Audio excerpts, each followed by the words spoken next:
Hello everyone, I'm the card connoisseur Susan Boback, and I thank you for coming to my channel today and watching another card design or technique. I've been a Stampin' Up! Demonstrator for about 5 years now, but I've been card making and paper crafting for probably 40 or more years. And yet I love when I see a card design that isn't new to me, but that someone has taken it and has made it their own. And really, that's what we expect you to do as a card maker or a creator or a maker, is to look at a design, whether it's card making, paper crafting, watercoloring, sewing, crocheting, look at the pattern and then make it your own. So I'm going to show you a pattern that is not new.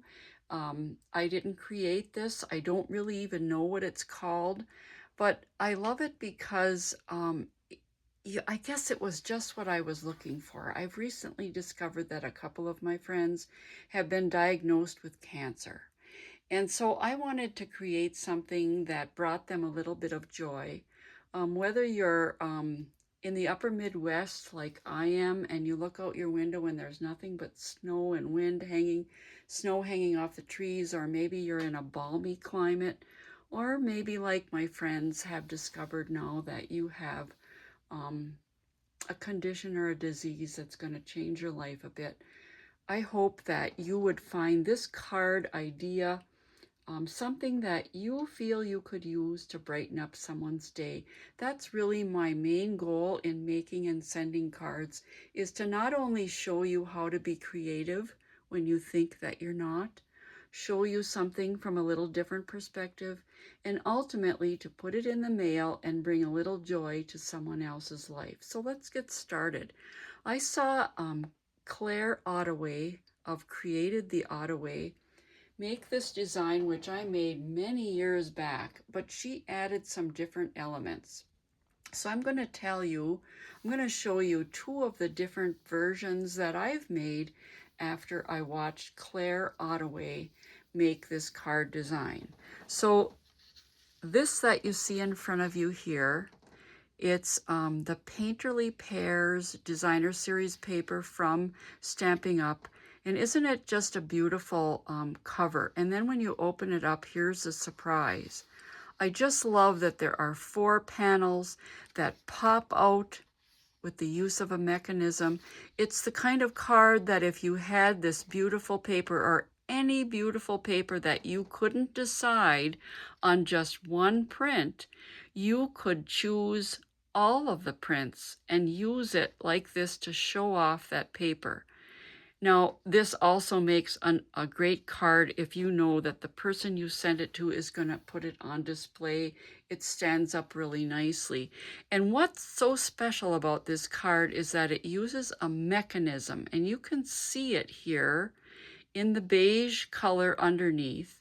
And it's a piece of cardstock or paper that is a certain length, and then it's scored and folded in 4 equal parts so that it can bend and fold and make something pop up or move. So the word mechanism isn't really a paper crafting original term. A mechanism in your life could be a hinge on your cabinet, or maybe even you could think of your car door. When you open it, it swings back and forth. Your kitchen cabinet, when you open it, you couldn't open the door if there wasn't a hinge, which is a mechanism. Okay? So this is the mechanism that makes this card pop out in the center. And you see in my written instructions right here that it's 8.5 inches long by 1 or 2 inches, and then it's scored at 2, 4, and 6. So that's what this is. It's 8 inches long. It's, I think, 1 1/4 or 1 1/2, and then it's scored and folded so that you end up with a mountain fold and 2 valley folds. And you can see that here. You have your mountain fold in the middle, and then your two valley folds are the only pieces of the mechanism that get glued to the card base. But I'm going to back up a little bit. Perhaps there's some of you here that are beginners. And I want to say that your card base usually for this A2 card base is 8.5 by 5.5 scored at 4 1/4. So let me show you that. So it's 8.5 inches across here. It's 5.5 inches down here. And to score is to make a definite crease down the middle with a tool so that when you fold it, it folds very nicely and crisp, as they say. So 8.5 scored in half is your 4 1/4 by 5.5. That's a very basic A2 card in the United States. Now, if you're new to this, I would suggest that you memorize this because you're going to be using it over and over again, and you won't have to stop to measure your paper. Is it 8.5? Is it 5.5? Is it 4 1/4? It was one of the smartest things that I learned in card making, is knowing some of the very basic measurements. Now, what I'm going to show you here is the basic information on how to make this card. And then I'm going to show you the versions that I made. So I've already showed you that the card base is 8.5 by 5.5, scored at 4 1/4, okay?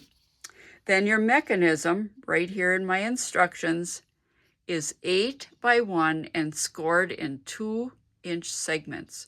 And how this basically comes together is that this mechanism then gets glued only on these, the left side and the right side.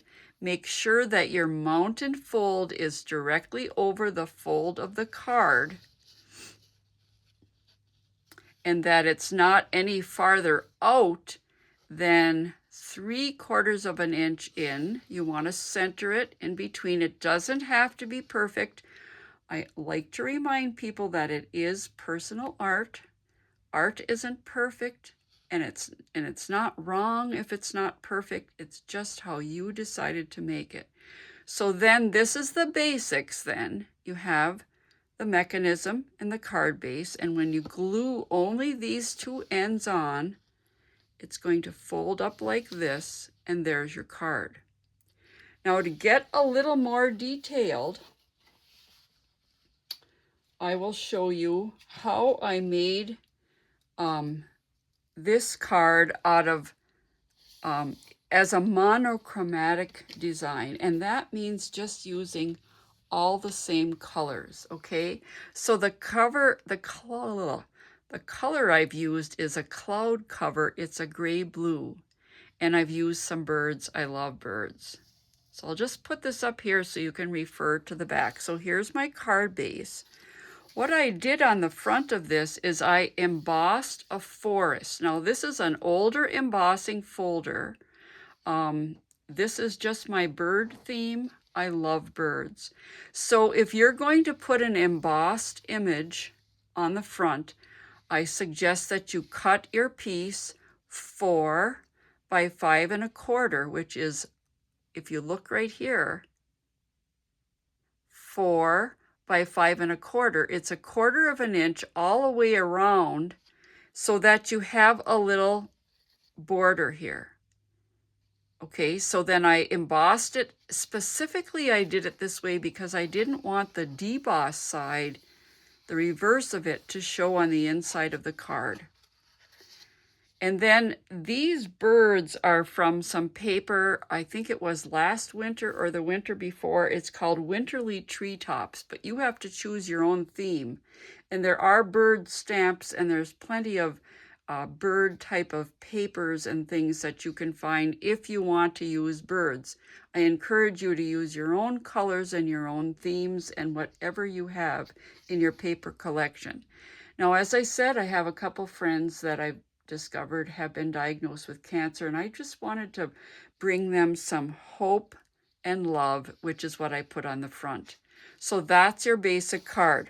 Now, The mechanism could be glued just like this as I showed you originally. And you want to have the 4 panels. I think the idea of the 4 panels and not just 2 is that you want to make sure to cover up this mechanism as much as possible. So let me show you what I did with this card in particular. I decided that I love this cloud cover blue so much that I went ahead and I cut the layers that are going to fit, as you can see, right over the mechanism. And I embossed them again because I just love the tree look. And I really think that for people that live around here in the upper Midwest where we have a lot of snow, this kind of looks the way the sky looks. We haven't seen the sun in 2 weeks, but yet since this is a card that I want to bring some hope and love to, I'm going to add some birds. So how I'm going to attach this then is, again, about 3/4 of an inch in, but the most specific thing that I want to make sure that you understand, if this is kind of new to you, is that the little die cuts or the sentiments or whatever that you add to it, they can't stick out of the card when it's folded. So don't glue this. If you decide to use the very tall pieces like I have, don't glue them on until you figure out if your birds are going to stay within the margin of the card. Now this one, I think you might be able to see that if I put it right here, it is going to stick out. But I think I'm going to put it here. And yes, it does stick out right here, but let me show you how I'm going to test that. I'm just going to carefully fold it in. And look, because the mechanism is 3/4 of an inch in on each of these 2 sides, there will then be enough room for me to add the birds. So let me see. I think I will remind myself not to work on my project. In other words, don't add glue on top of paper, on top of your card itself, because it never fails. I get it where it's not supposed to go. So I'm using Tombow glue. You use whatever works best for you. And you don't want too much because you don't want it to ease out. I always tell people we're not in elementary school. We don't need a big glob of that white paste on our project. Just a little bit to hold it on. And let's see, I'm going to put it here. Mostly I'm going to put it here because I wanted to do every other one if it fit. But I want my message to be seen right here. So I have to put it here and check, okay, I'm not going to put any glue over here. I'm not going to put any glue on the head. I'm just going to put it on the tips of the wing and on this branch over here. And I think just using a dab of glue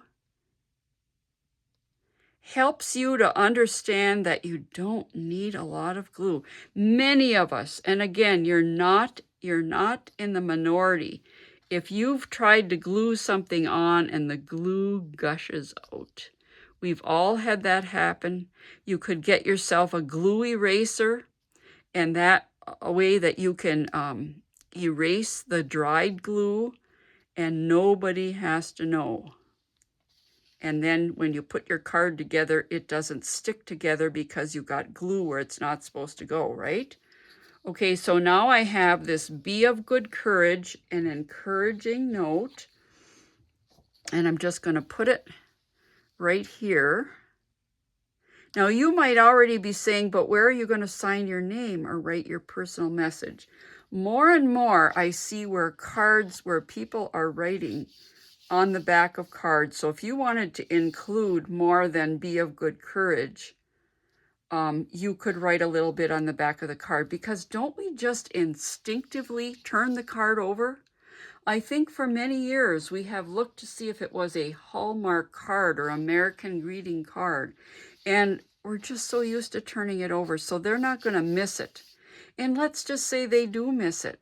They see on your return address label that it's from you, and they don't think anything of it until they have it standing on their bookcase and they realize they missed some writing on the back. So now let's apply this.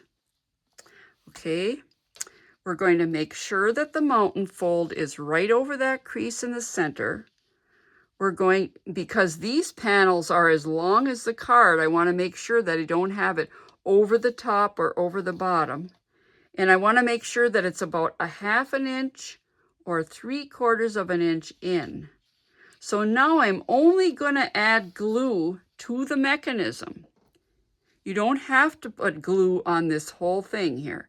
Just add the glue on these 2 outside mechanisms. And again, if you've done it wrong by adding glue where it doesn't need to go, consider this your sample card and just keep it so that you can write, don't do this again, or some little hint to yourself to know how to do it. So I'm going to line it up like that.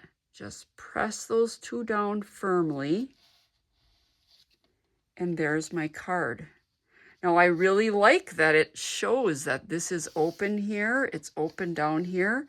Maybe it would even intrigue the viewer a little more to see, I wonder how they glued that on.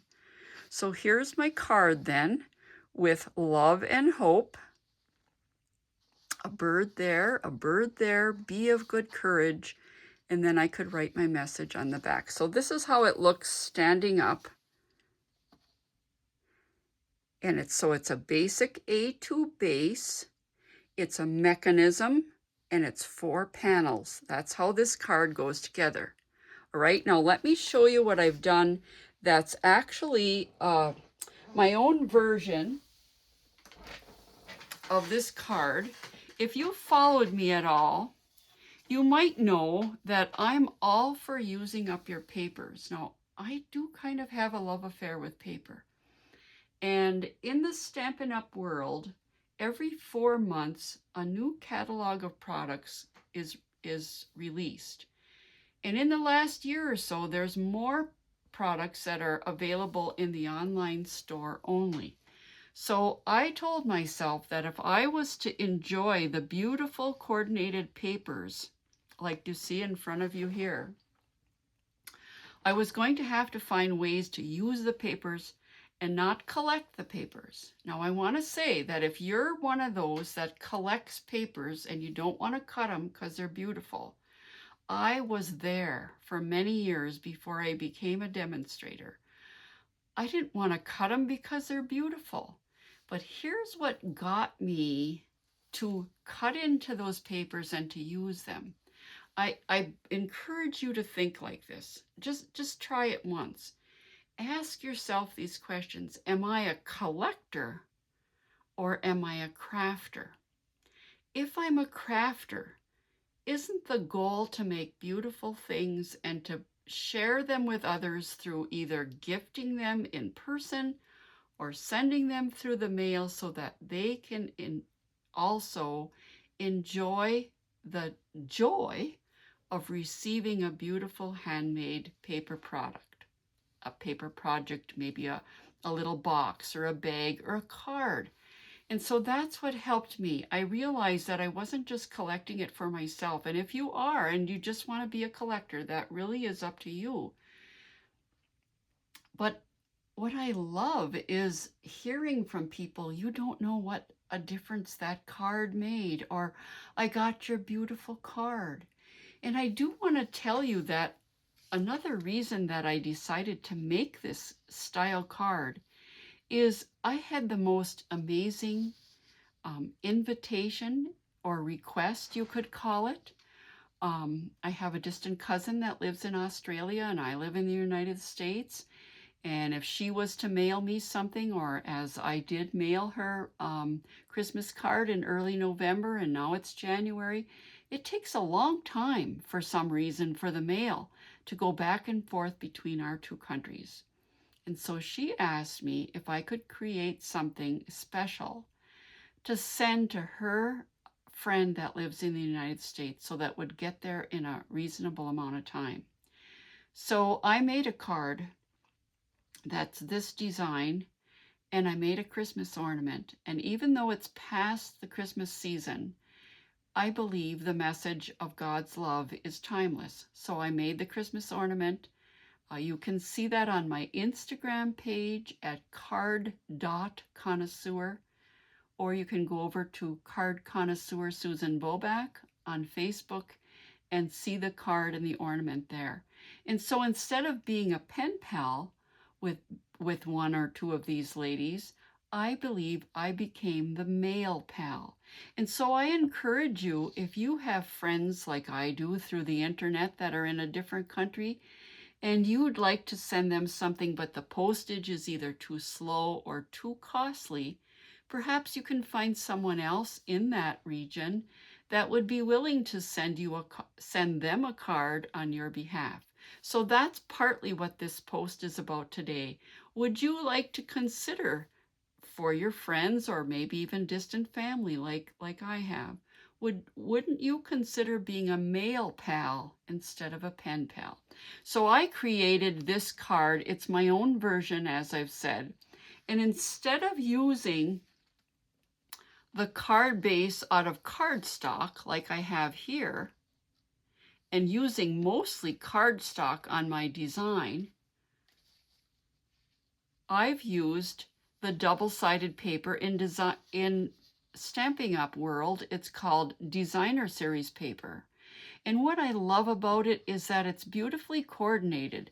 There's so many different, they're double-sided, of course, but there's so many different prints. I couldn't decide which I wanted on the front, which I wanted on the inside, which I wanted for the 4 panels.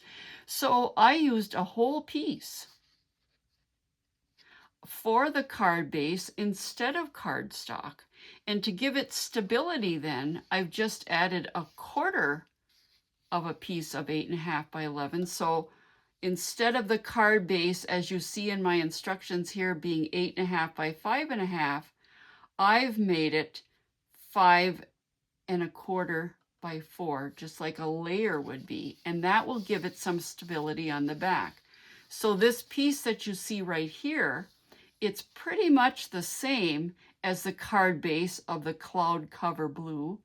It's not quite 8.5 by 5.5. I hope you understand that in order to fit on this piece here and give a little bit of a border of the color of the cardstock, my card base that's made out of paper and not cardstock is 8.25 by 5.25. I hope that's not too complicated for you. So yes, there is a mechanism here. The mechanism is like this, and it's behind these 4 panels. And I think I've already shown you this, but you can see it's the brown, the beige paper in behind. And so I'd like to show you how you would put that together if you were just using the Designer Series paper with the paper panels. Now this is a piece of Designer Series paper from this pack, Painterly Pears. And I don't know why I didn't use this piece in the beginning, but I really like the white on the front, because then I could do even more to the front than I wanted to do, because this one is so patterned already. So again, this piece, like the sample, is 8.25 by 5.25, so that it will fit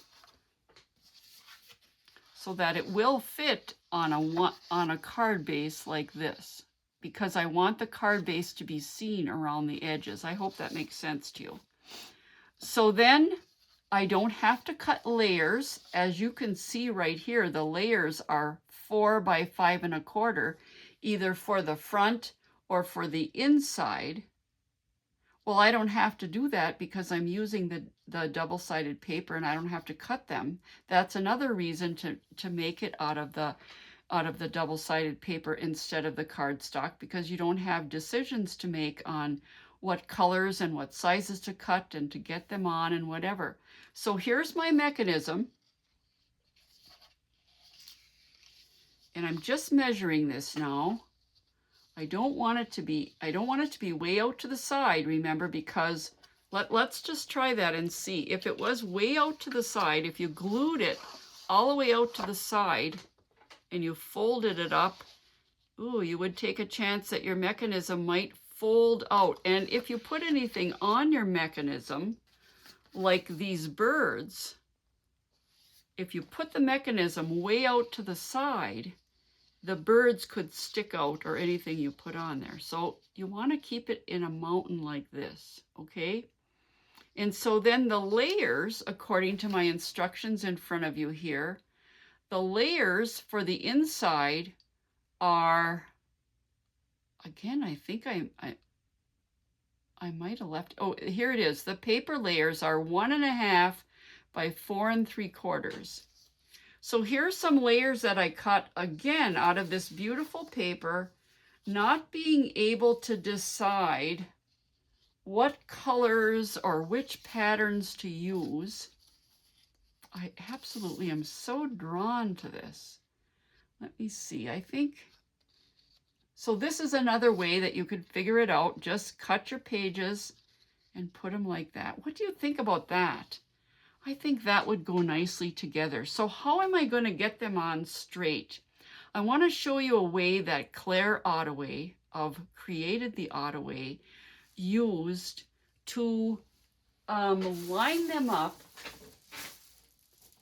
and make sure that they were even, because it doesn't take much for me to get something crooked. I will tell you that. So we're just going to set the card base aside right now, and we're going to focus on putting these 4 layers on your mechanism in a way that would be straight. Now, if you have a glass mat like I have, or perhaps you use grid paper, or even having a ruler in front of you with all the little notched marks, that will work. So the first one that you decide is going to go on the left, you're going to put on first. And remember, everything doesn't have to be perfect. You do want it to be as straight as you can. You might decide that you want to stagger them. I mean, there's so many variations to how this can come together, but we're not going to do that right now. So I'm going to take my Tombow glue. And remember, as I say, we're not in first grade or elementary. We don't have to have a gob of glue all over. You don't want to go too far to the edge because your paper is a little bit smaller than the width of that. So now you're going to put this on, center it the best that you can. So however the first one is placed on there is how the other ones, if you want them all even, is how the other ones are going to go. I think this is just brilliant, to speak the way the British do. This is amazing. This is wonderful. This is perfect. This is brilliant. So to get all these other ones straight on here, this is the next one to do. I'm going to lay it face down directly on top of this other one, like that. And then I'm going to put a little glue, again, right in the middle. You don't want it too far over to the edge. And you don't be in a hurry here because it will be crooked. Then you're going to take this mechanism piece and push it down on top of that. And look at that. It's on there. It's exactly even. So we're going to do the same thing over here. We're going to measure this and make sure that it's, see, you can line it up like this. You can fold it in half and lay it on here. Okay, it has to go like that. I'm going to put some glue on here again. I'm going to do it, it's a little bit reverse, but it's kind of the same process. So I'm going to get it even with that one, a little bit in. not crooked, and put it down. And now to mount this one, I want to make sure I got the right pattern up. Is it this side that I meant to be, or is it this side? I think it's this side. Let's see, I'm going to turn it around upside down.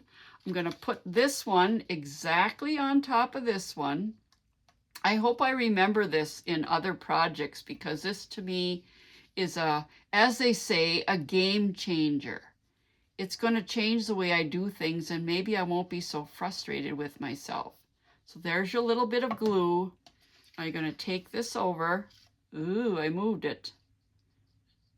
Take this, hold it down, and press it down on top of it. And there you see, there's my mechanism.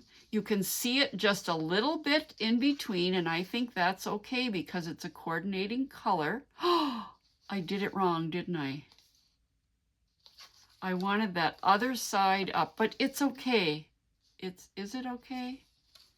I think that this is, the pear is upside down. Well, that's the way it goes. So then to add it to this, oh, do I ever love how that background works. That's one thing that I didn't instruct you on, is that the color of your mechanism, if you want it to show through like this, of course you're going to pick a coordinating color. If you don't want it to show through, like on this one, you would cut your layers the same width. So if they were scored at 2, 4, and 6, your layers would be 2 inches, or I'd say better do 1 7/8 so that they fold up flat. But you can see that you don't see the mechanism here, but you do see it here, and I love that. I still can't believe I told you how to do it and then I ended up screwing up. But that's okay. I want you to know that even those of us that have been paper crafting for many, many years, we all make mistakes. Okay, so now to attach it, you're only going to put glue on the outside tabs like this, the outside pieces of the mechanism. Don't put any glue in here because it doesn't go down. It stays up in the air. Okay, so now I'm going to try to see, is my mountain over the mountain fold in the middle? Is it about 3/4 inches in from the side, and it's about maybe 7/8 of an inch down from the top? And while I always promote that things don't have to be perfect because this is art, you want to try to get it as straight as you can. So this card is basically completed. It's a front, it's got the inside pattern, the layers there. They're not layers because they're part of the one piece. You've got your mechanism. You've got your 4 layers here. Now all you have to decide is what color do you want the card base to be, as in this one here. There's 1/4 of a sheet of it, 8.5 by 11. So let's see how that would look. Oh, I like the way that color would look. Granny Apple Green, I believe it's called. And then I still have to design something to go on the front. I could probably even put some of this new ribbon, which is called Specialty Rick Rack. That's a current product. Oh, I like that on there. I could, I'm not a bow maker, but I could do something like that. Or I could do something where it's like this and I put the sentiment across here, or I could stamp the sentiment right on there. There's so many varieties of things to do. So once I get the front done, then the person will open it. They could see a message here, a message here. Maybe there would be a bird, although I don't think this one goes with it, but there might be a bird. There might be a star, or how about one of these die cuts called the Peace on Earth dies. Now, here's the way the birds look. There's one like this, and I believe there's one Let's see if it's on the front of this. And there's one like this. So here's the two different birds. I think it's just a little too white to go on the front, but I might like to put it here. As I said, these are called Peace on Earth dies. And here's this ribbon. There's another product that Stampin' Up! Has recently, just in the new catalog, I believe, come out, and it is called Covered in Flowers Accents. And you can see it here. They're die cuts that they're already punched. They're not chipboard, if you're thinking that, but they are firm cardstock. And what I really like about these is you can use them just as is, as a white, like that. Or, sorry if I'm out of the camera, you could use it as a white die cut on your printed paper. You could take a blending brush or a sponge dauber and add some ink to it. And if you save this whole piece after you get the pieces punched out and you save the reverse of it, you could use this as a stencil. So there's lots of opportunities on how to use these Covered in Flowers accents. I hope that you would make a card like this. As I said, it doesn't have to be the same color. It doesn't have to be all of cardstock. You could make it out of double-sided scrapbook paper or designer series paper. There's a lot of variations. I've seen this. The very first time I made it was a Christmas card, and the pieces that I added, instead of being a tall layer like this, was a circle that went on each of these, and it was a different Christmas wish. So this is one of these cards that I would say I would keep out in my stash, so that I could make this card for any season of the year. You know, Valentine's Day is coming up, and you might say, well, I don't have a special partner in my life. I don't have a husband or a partner. Well, there's more to sending Valentine cards than just having a married or relationship love. There's children. Oh, you might not have any children. There's senior citizens in your church or your neighborhood or in your volunteer group that don't get out as much. How about putting together a little Valentine card for them with this card design and just say, thinking about you today. Thanks for watching. I hope that you've enjoyed this, and thanks for coming to my channel. I'd appreciate a like. Bye for now. Now go get creative.